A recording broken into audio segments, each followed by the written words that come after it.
Bonjour et bienvenue sur notre site de Toshiba situé à Dieppe en Normandie, sur lequel nous avons démarré nos activités à partir de 1986, à partir d'assemblage de photocopieurs. Alors depuis très longtemps, nous menons une politique environnementale sur l'ensemble des activités de notre site, avec en particulier une certification ISO 14000 depuis de nombreuses années.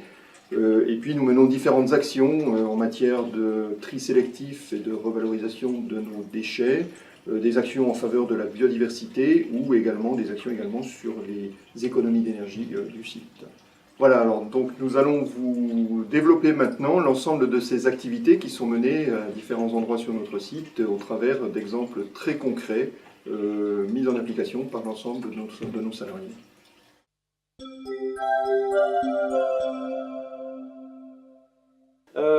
Nous allons donc vous présenter les 3 initiatives environnementales qui ont été menées sur notre site.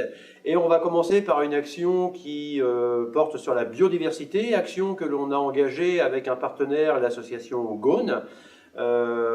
Cette association nous a permis de mettre en place un entretien raisonné de nos espaces verts, visant à faire en sorte de favoriser l'accueil des oiseaux qui sont aujourd'hui qualifiés de vulnérables. Bonjour Monsieur De Smet. Bonjour Monsieur Pérez. Pouvez-vous nous expliquer en quelques mots quelles sont les missions de Gone? C'est une association d'études ornithologiques et écologiques. Les principales missions, alors, c'est avant tout l'étude et la protection des oiseaux et leur milieu. Comment est née la collaboration entre l'usine Toshiba de Dieppe et le groupement Autotechnique Normand? En 2013, l'usine Toshiba nous a contactés pour demander nos conseils pour la gestion des espaces verts, pour y favoriser la biodiversité et développer une meilleure population d'oiseaux. Très bien. Quelles espèces d'oiseaux on peut trouver sur le site de Toshiba? Sur le site de Toshiba, depuis 2013, on recense en moyenne une vingtaine d'espèces nicheuses. En tout, nous avons observé 61 espèces.